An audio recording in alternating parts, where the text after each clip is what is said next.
은혜 보좌로 나가는 신령한 예배를 드리시기 바랍니다. 한번 해보실까요? 은혜 보좌로 나가는 신령한 예배를 드리시기 바랍니다. 미국인들에게 물었습니다. 신앙생활에 대해서 기대심을 가지고 열심히 참여하고 있는가 물었더니 83년에 93%가 예스라고 대답을 했습니다. 그런데 2014년에는 79%로 감소했습니다. 매달 한 번 이상 예배를 드리고 있는가 물으니까 83년에는 53%가 예스라고 대답을 했고 2014년에는 43%로 감소가 되었습니다. 매일 한 번 이상 기도하고 있는가 하고 물으니까 83년도에는 54%였는데 2014년에는 이상하게도 57%로 증가했다고 합니다. 분석을 해보면 규칙적인 신앙생활 하기는 싫다. 그런데 내 힘으로 안 되는 게 많아서 기도가 필요하다. 그러나 예배드리는 삶은 별로 반갑지 않다. 예배드리는 사람이 좀 적어졌다는 것입니다. 또 다른 질문을 했습니다. 슈퍼볼 결승전이 주일 오후에 있다고 하면 주일 오후 예배를 어떻게 할 것인가? 59%가 예배 그대로 드릴 것이다. 35%가 경기에 가거나 보기 위해서 예배 일정을 조정하겠다. 35%가 예배를 포기하겠다 대답을 했습니다. 예배를 포기하겠다가 5%가 됐습니다. 여러분은 어디에 속해 있습니까? 여러분 같으면 어떻게 결정하시겠습니까? 한국의 그리스도인들에게 신앙생활을 하는 가장 중요한 이유가 뭡니까? 하고 물었습니다. 38.8%가 마음의 평안을 얻기 위해서라고 답했습니다. 31.6%가 구원과 영생을 얻기 위해서라고 대답했습니다. 18.5%가 건강과 재물과 성공 등의 축복을 받으려고 라고 대답을 했습니다. 그리고 7.7%가 그냥 가족들의 권유에 의해서 나가고 있다라고 대답을 했습니다. 또 3.4%는 신자들과 교제하기 위해서 교회 간다고 대답을 했습니다. 여러분은 어떤 부류에 속하는 사람이십니까? 여러분, 하나님을 진정으로 예배하는 사람이 되시기를 주님의 이름으로 축원합니다. 성전에 온다고 예배가 다 되는 게 아닙니다. 성경에 보니까 성전과 연관된 다양한 종류의 사람들이 나오는 것을 발견하게 됩니다. 매일 성전 문 앞에 하루도 어김없이 나와 있었지만 구원과 예배와는 거리가 멀었고 지나가는 사람들에게 구걸해서 그들이 던져주는 동전을 기대하며 나와 있었던 성전 미문 앞에 안전뱅이가 있습니다. 또 날마다 성전 뜰에까지 들어왔지만은 양을 끌고 오고 소를 끌고 왔지만은 자기를 위해서 제사를 드리고 하나님을 만나는 게 아니라 성전 뜰에서 양과 소를 팔아서 장사해서 이익을 챙겼던 장사꾼들이 있었습니다. 많은 돈을 들이고 오랜 세월 동안 고생해서 거대한 성전을 지어 주었지만은 하나님께 영광 돌리기보다는 자기 권세와 자기 통치의 기반을 더 튼튼하게 다진 헤롯 왕도 있었습니다. 먼 나라에서 예루살렘까지 찾아와서 예배를 드렸지만은 구원의 진리를 깨닫지 못하고 답답한 마음으로 돌아가던 이디오피아 구스 네시, 모든 국가의 재정을 담당했던 구스 네시가 있었습니다. 여러분, 성전에 왔다고 해서 다 예배가 드려지는 것이 아닙니다. 사랑하는 여러분, 성전 마당만 밟는 사람이 아니라 진정한 예배자, 하나님의 은혜 보좌 앞에 나가는 예배자가 되시기를 주님의 이름으로 축원합니다. 그러면 예배가 무엇입니까? 히브리서 4장 16절 다 같이 함께 큰 소리를 읽겠습니다. 그러므로 우리가 긍휼하심을 받고 때를 따라 돕는 은혜를 얻기 위하여 은혜의 보좌 앞에 담대히 나아갈 것이니라. 여기 예배에 대해서 아주 굉장히 정확하게 정의를 해줬습니다. 예배가 뭡니까?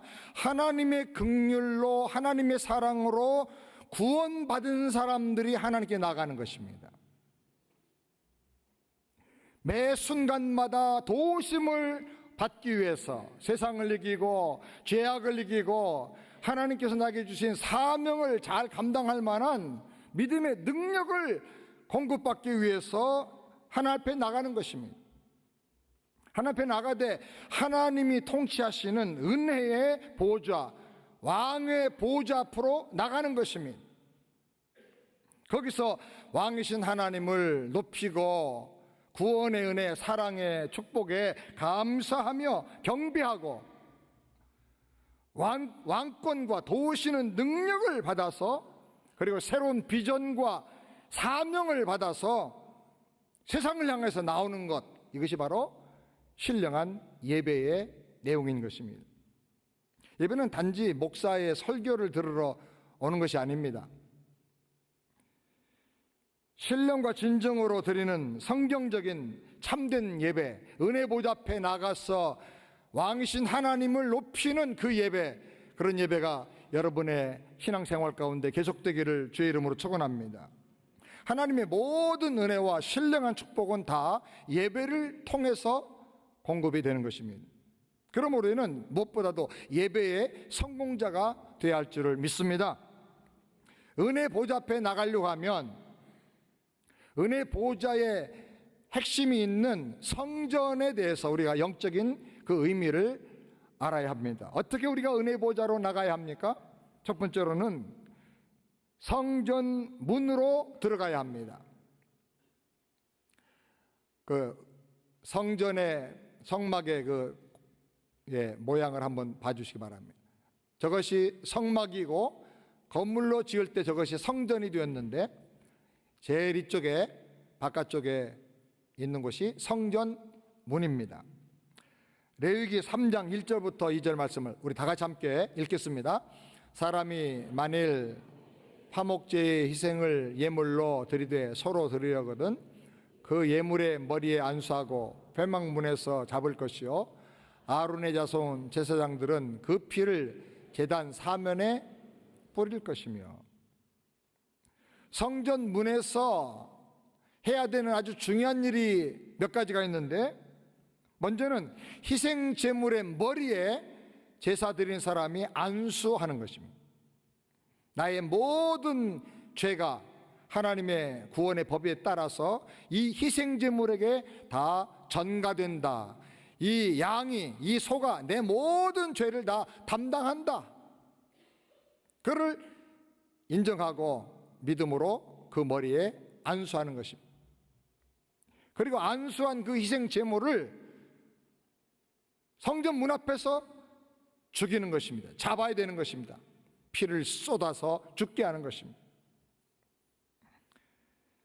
내 죄와 내 모든 저주를 담당하고 나 대신 성전 문 앞에서 죽는 그 희생 제물에 손을 내밀어 안수하듯이 이 죽는 제물이 나와 관계가 있다, 내 모든 죄를 담당한 희생 제물이다 라는 것을 믿고 인정하면서 안수하듯이, 우리가 성전 문 앞에서 내 모든 죄를 인정하고 회개하고 하나님 앞에 고백하면서 이 죄 사함 하나님 은혜로 주시옵소서 하면서 희생제물 되신 예수님을 나의 주님으로 믿고 의지하는 것입니다.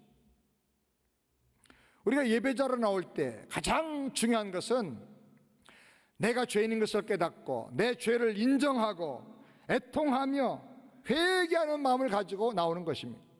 하나님은 상하고 통회하는 마음을 멸시하지 않으시고 그 제사와 예배를 기뻐 받으신다고 말씀합니다. 회개하는 마음을 가지고 나오고 나의 모든 죄를 사하기 위해서 십자가에 죽으신 예수 그리스도의 십자가를 바라보고 그 보혈을 의지하고 예수의 이름으로 하나님 앞에 나가는 우리가 되어야 할 줄을 믿습니다. 예수님 나를 위해서 십자가를 지고 내 모든 죄를 다 담당하신 것을 믿고 바라보면서 성전 문으로 들어가는 우리 모두가 되기를 주님의 이름으로 축원합니다. 그다음에 두 번째로 번제단에서 제사를 드려야 합니다. 레위기 4장 30절부터 31절 말씀 다 같이 읽겠습니다. 제사장은 손가락으로 그 피를 찍어 번제단 뿔에 바르고 그 피 전부를 단 밑에 쏟고 그 모든 기름을 단 위에 불살라 여호와께 향기롭게 할지니 제사장이 그를 위하여 속죄한즉 그가 사함을 얻으리라. 번제단에서는 성전 문 앞에서 잡은 그 희생 제물을 태워서 제사를 드립니다. 그 제사가 5종류가 레위기에 나옵니다. 우리가 예배 드릴 때 이 5종류의 제사하는 그 마음과 내용이 우리 심령으로 하나님 앞에 드려져야 하는 것입니다. 먼저는 죄를 사함받기 위해서 드려지는 속죄의 제사를 드려야 합니다. 속죄제. 그리고 내가 물질로, 돈으로 범죄한 일이 생각날 때 그것을 회개하면서 변상하는 예물을 드리면서 또 속건죄를 드리는 것입니다. 물건 건자, 물질로 인해서 범죄한 것들, 그것을 회개하면서 제사를 지내는 것입니다. 내가 5년 전에 내 친구 돈 얼마를 빌렸는데 못 갚았다. 누구 돈을 내가 그때는 믿음이 없어서 조금 속여가지고 내가 착복을 했는데 이제 하나님이 생각나게 하신다. 하나님의 물건을 내가 함부로 갖다가 훼손했는데 이제 하나님이 내 마음속에 회개하게 하신다. 그러면 회개하면서 그 변상을 하는 것입니다. 성경에 보면 5분의 1을 변상하기도 하고 삭개오는 4배나 갚겠다고 그렇게 고백을 한 것입니다. 그래서 물질에 대한 모든 잘못된 죄를 회개하고 그 물질에 대한 욕심과 악심을 다 끊어버리는 그런 속건 제사를 드리는 것입니다.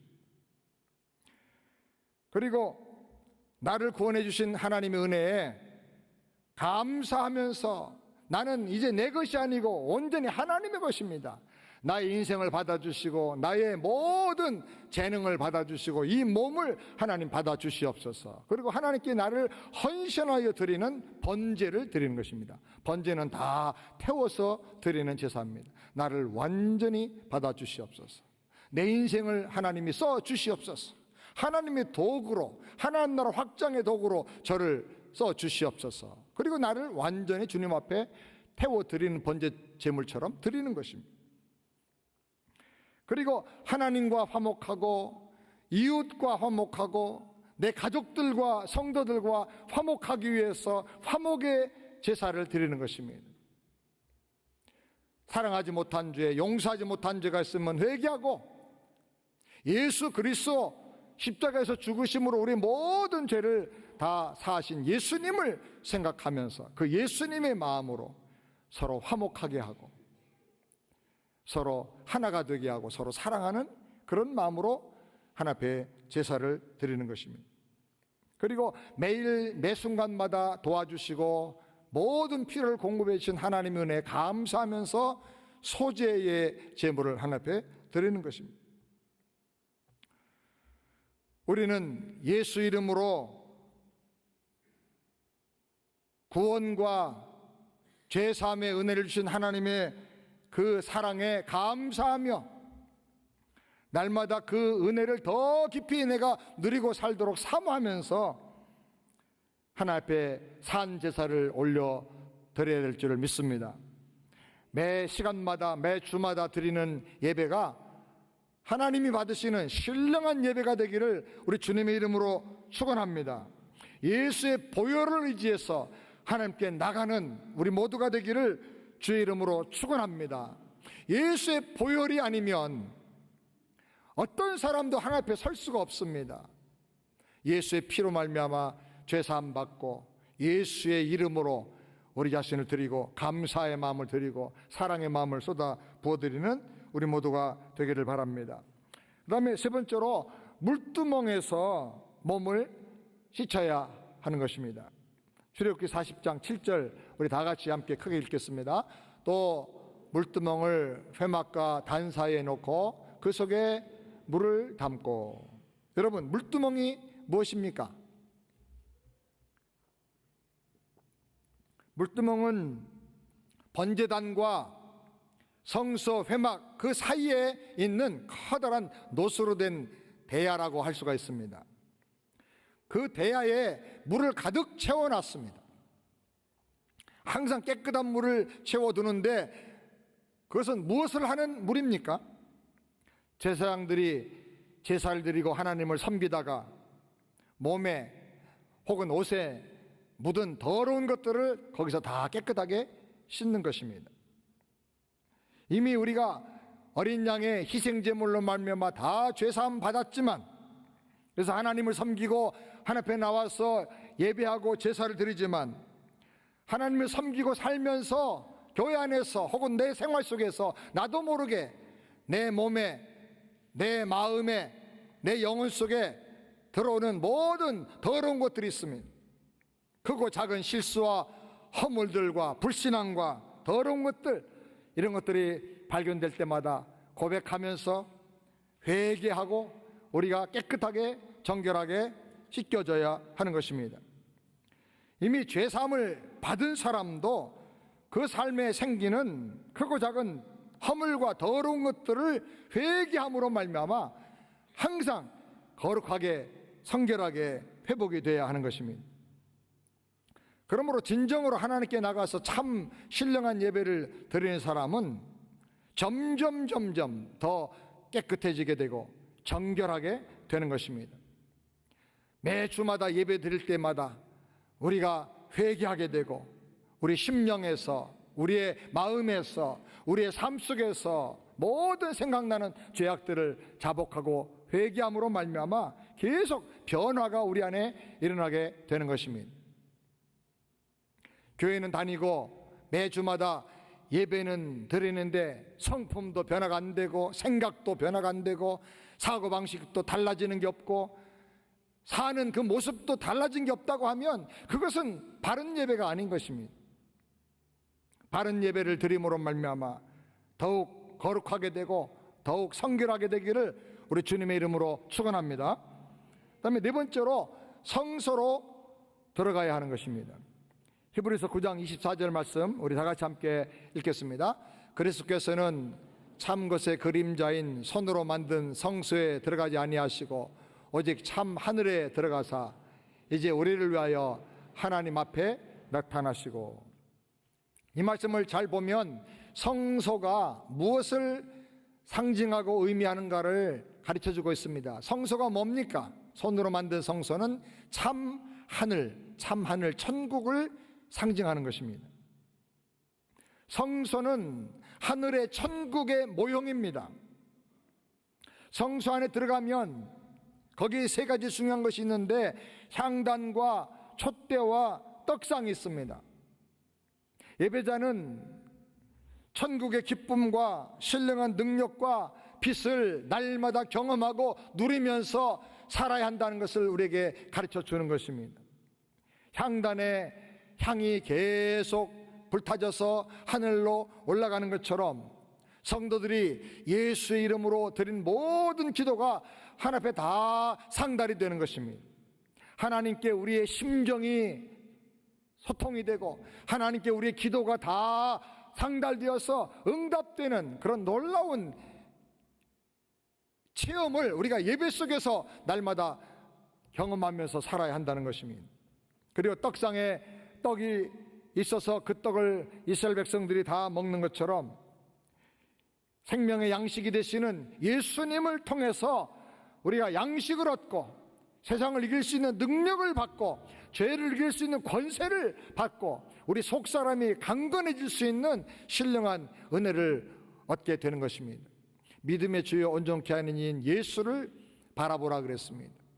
너희가 내 살을 먹고 내 피를 마시지 않냐면 나와 상관이 없느니라고 말씀을 했습니다. 예수님을 우리가 먹고 마시듯이 계속 묵상하고 예수님을 내 안에 주님으로 모셔드리고 예수님을 의지하고 살면 세상의 죄를 어떻게 이길 수 있는가? 원수를 어떻게 용서하고 선으로 악을 이길 수 있는가? 그 십자가에 못 박히신 예수님, 겟세마네에서 기도하신 예수님, 핍박자들 향하여 잠잠하신 예수님, 저들의 죄를 사하여 주옵소서 하신 그 예수님을 보면서 그런 놀라운 은혜와 능력을 우리가 공급받게 되는 것입니다. 떡상에 떡을 먹는 것처럼 예수님을 신령한 영의 양식으로 먹음으로 말미암아 기쁨이 넘치고 세상을 이길 만한 능력이 날마다 넘쳐나게 되기를 우리 주님의 이름으로 축원합니다.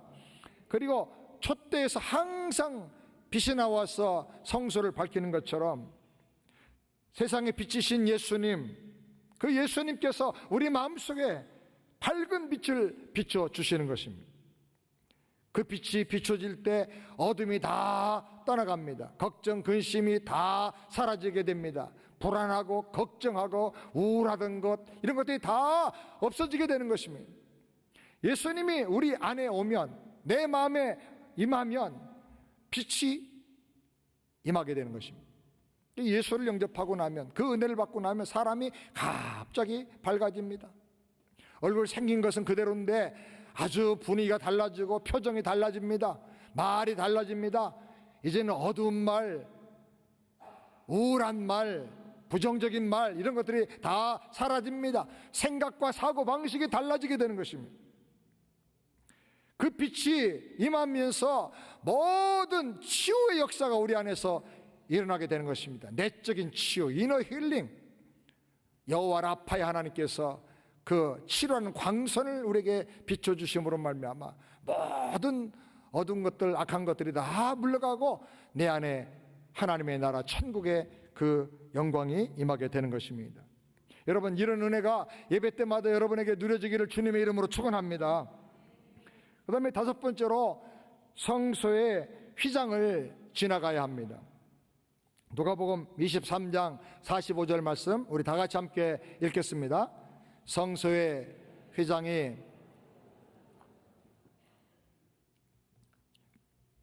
휘장 한가운데가 찢어졌다 그랬습니다. 이게 어떤 장면을 묘사하는 말씀입니까? 예수님께서 십자가에서 우리의 모든 죄를 다 담당하시고 우리의 저주와 심판을 다 담당하고 죽으실 때 마지막에 다 이루었다 하고 죽으셨습니다. 그때 성소의 휘장이 위에서부터 아래로 쫙 찢어졌다고 성경은 말씀합니다. 이 성소의 휘장은 얼마나 질기고 굵은 줄을 가지고 짠 카펫인지 모릅니다. 그래서 이 휘장은 말 두 마리가 양쪽에 묶어서 양쪽에서 잡아 다녀도 찢어지지가 않을 정도로 그렇게 아주 질긴 그런 휘장입니다. 하나님과 우리 사이에 이렇게 아주 절벽 같은 장벽이 죄로 말미암아 생겼다는 것입니다. 그건 어떤 것으로도 이것을 뚫고 들어갈 수가 없다는 것입니다. 그런데 하나님께서 예수님의 십자가의 죽으심 다 이뤘다고 하시는 그 예수님의 대속의 죽으심을 보시고 휘장을 다 찢어주셨습니다. 왜 찢으셨습니까? 죄 때문에 하나님과 우리 사이가 가로막혔는데, 저주의 장벽이 가로막혀 있었는데 이제 그 모든 저주의 근본 원인인 죄를 다 해결했기 때문에 하나님께서 이제는 예수의 이름으로, 예수의 피로 누구든지 여기로 들어오라고 하나님의 은혜 보좌 안에 들어올 수 있도록 그 길을 열어 놓아 주신 것입니다. 그렇기 때문에 구약에는 대제사장만 1년에 한 번 겨우 들어갈 수가 있었습니다. 성소 휘장을 열고 제사장이 들어갈 때가 되면 제사장의 옷기대는 많은 석류 모양으로 만든 놋방울을 달고 다닙니다. 움직일 때마다 짤랑짤랑짤랑 소리가 나지요. 그리고 이 대제사장의 허리에는 아주 굵은 끈을 묶어놨습니다. 그리고 밖에까지 그 끈이 연결되어 있습니다. 성소 안에 들어가서 휘장 안에서 하나님 옆에 제사를 드리는데 만약에 하나님이 진노하실 만한 죄가 있고 해결하지 않은 죄가 있다고 하면 하나님께서 아무리 그가 거룩한 제사장이라도 하나님이 심판하고 쳐서 죽게 하는 것입니다. 그래서 딸랑딸랑 소리가 나면 제사장이 아직 살아서 제사를 드리고 있고 하나님 우리 제사를 연락하고 계시다 하는 사인이 됩니다. 그러나 소리가 안 들리면 밖에서 줄을 툭툭 쳐봅니다. 툭툭 잡아당길 때 세상에 살아있으면 나 아직도 살아있다 하고 또 이쪽에서 잡아다니면서 신호를 보냅니다. 그러면 열심히 기도하면서 하나님 우리 예배를 받아주시고 제사를 흠양해 주시기를 간구하게 됩니다. 그러나 아무 반응이 없으면 제사장이 죽었습니다. 이모전시가 생겼습니다. 긴급한 일이 생겨서 대제사장이 죽었지만 아무나 함부로 뛰어 들어갈 수가 없습니다. 거기는 아무나 들어갈 수가 없는 곳입니다. 죄인은 절대로 가까이 할 수가 없는 하나님의 위엄의 보좌입니다. 그래서 뛰어 들어가지 못하고 그 허리에 묶여있는 밧줄로 살살 잡아다녀서 그 죽은 제사장을 끄집어내서 다시 회개하고 준비해서 다시 대제사장이 또 다시 들어가게 되는 것입니다.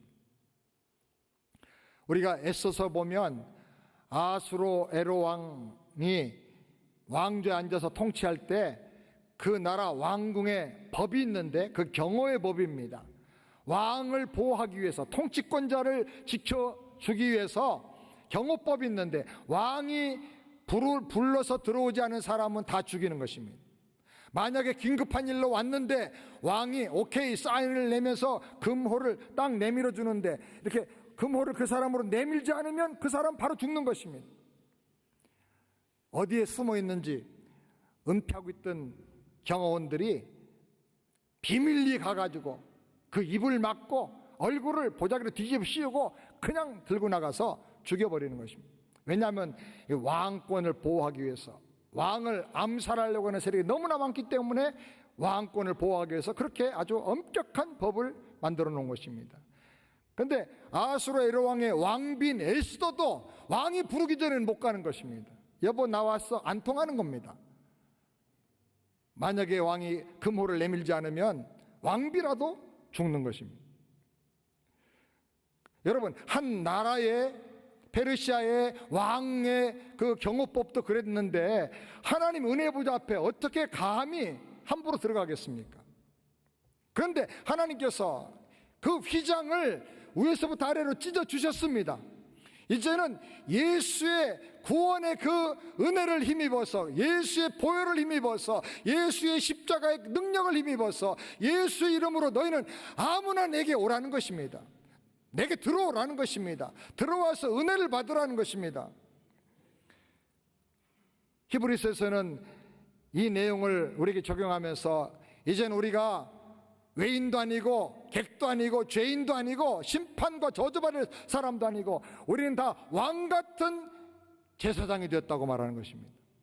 예수의 이름으로 의지하고 예수의 보혈을 의지하고 새롭게 하나님이 성소 휘장을 찢어서 우리를 위해서 만들어주신 그 새로운 신령한 길을 통해서 하나님 아버지 은혜 보좌 앞에 나갈 수가 있게 된 것입니다. 사랑하는 여러분, 왕같은 제사장으로 우리를 삼으시고 은혜 보좌 앞에 나가는 엄청난 특권을 주신 것을 기억하면서 평생 감사하며 여러분 예배를 소중하게 여기고 예배를 영광으로 생각하고 예배를 특권으로 생각하고 예배에서 승리하기를 주의 이름으로 축원합니다. 그럼 여섯 번째로는 지성소로 들어가야 하는 것입니다. 히브리서 4장 16절 우리 다 같이 함께 읽겠습니다. 그러므로 우리가 긍휼하심을 받고 때를 따라 도없는 은혜를 얻기 위하여 은혜 보좌 앞에 담대히 나아갈 것이니라. 할렐루야. 이것이 바로 예배인 것입니다. 예배는 엄청난 특권 중에 특권인 것입니다. 예배를 드리는 것이 영광이고 최고의 특권이고 최고의 축복인 것을 믿으시기 바랍니다. 그러면 절대로 예배를 우습게 생각하고 가볍게 생각해서는 안 되는 것입니다. 미국의 사람들이 많이 말하는 말 가운데 썬데이 베스트라는 말이 있습니다. 그 괜히 생겨난 게 아니고 썬데이에 월십 서비스를 하러 가는 그날이 내 생애 최고의 날이기 때문에 가장 정성을 다하여 몸과 마음을 준비하고 옷도 최선을 다해서 준비하고 하나님 앞에 나간다는 것입니다. 그 예배가 얼마나 영광스러운가. 그것을 알았기 때문에 썬데이 베스트라고 생각하고 주일날 예배를 최선을 다해서 드렸던 것입니다. 사랑 여러분, 만약에 미국의 대통령 트럼프가 어떻게 알았는지 저를 알고 전화가 왔습니다. 내가 당신을 좀 만나고 싶다. 한 번 만나는 게 아니라 매주 한 번씩 당신을 보고 싶다. 당신을 만나서 한국에 대한 얘기도 듣고 김정은 얘기도 듣고 새한교 얘기도 듣고 또 내가 이 나라를 어떻게 다스리는지 세상을 어떻게 다스리려고 계획을 하고 있는지 앞으로 어떤 계획을 가지고 있는지 내가 너에게 설명해 주고 싶다. 나는 너와 만나기를 원한다. 그리고 특별한 카드를 보냈어요. 그 카드는 보통 백악관에 들어갈 때 지나가는 문으로 들어가는 게 아니라 거기는 아주 특별한 문으로 들어가는 카드예요. 거기는 경호원들이 몸수색도 하지 않고 그냥 딱 카드만 보여주면 착착 패스하는 그런 아주 특별한 문이에요. 그거 들어갈 수 있는 카드까지 보내줬어요. 만약에 그랬다면 여러분 갑니까 안 갑니까? 갑니까 안 갑니까? 하도 황당한 질문하니까 여러분이 아무 대답을 못 하시고 그럴 리가 있겠나 하고 다들 대답을 안 하실 것 같아요.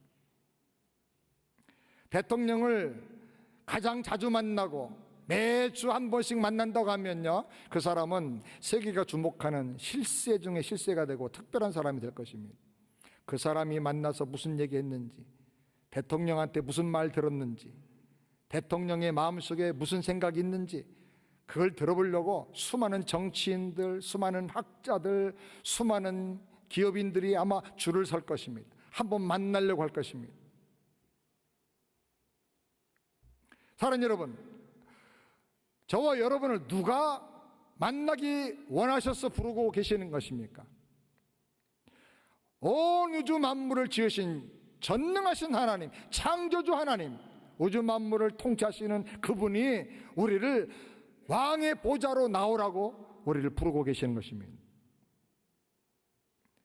하나님을 만나는 사람이 영적인 실세인 것을 믿으시기 바랍니다. 여러분, 하나님을 만나서 영적인 실세가 되기를 주의 이름으로 축원합니다. 왜 하는 일마다 안 되죠? 왜 계획하는 일마다 다 꼬이죠? 왜 계속 살면서 문제만 계속 터져나오는 것입니까? 방향을 잘못 잡았기 때문에 그래요. 방향을 잘 잡았어도 할 능력, 이루어낼 수 있는 능력이 없기 때문에 그래요. 권세가 없기 때문에 그런 거예요.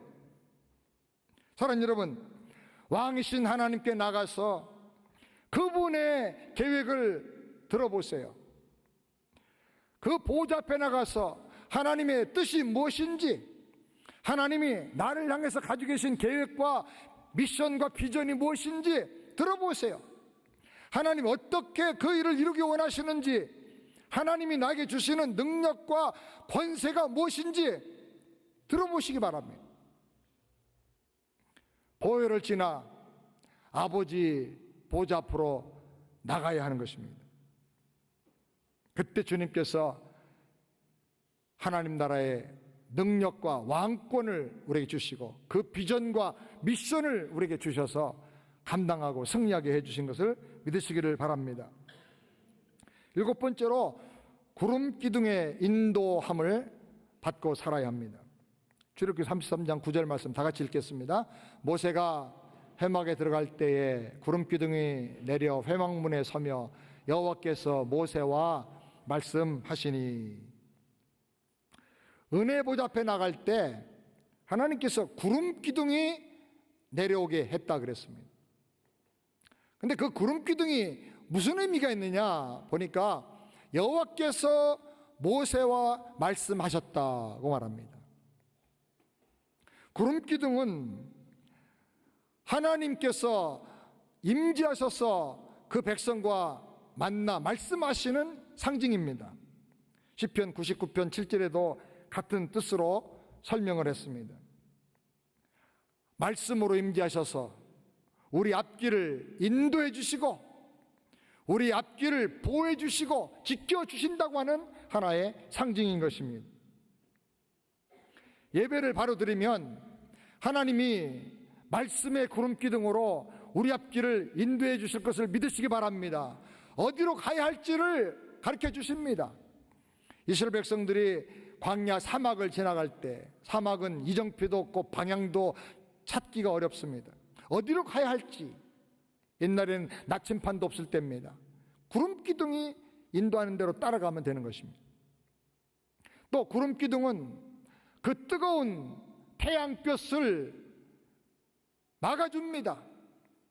그리고 구름 기둥이 떠오르면 어느 정도의 습도가 이렇게 쫙 보장이 되면서 그 낮의 태양에 의해서 우리가 상하지 않도록 시원하게 우리를 지켜주고 보호해 주는 것입니다.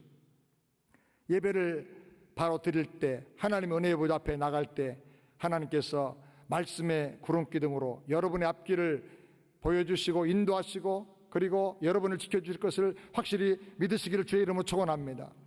저는 예배드리면서 또 기도하면서 하나님께서 말씀으로 저에게 응답하실 때를 너무너무 많이 경험을 합니다. 어떤 말씀을 주십니다. 근데 보통 성경을 읽고 깨닫는 정도가 아니고 아주 강력하게 말씀을 주십니다. 그런 그 말씀이 하나님의 응답이라고 저는 확실히 믿습니다.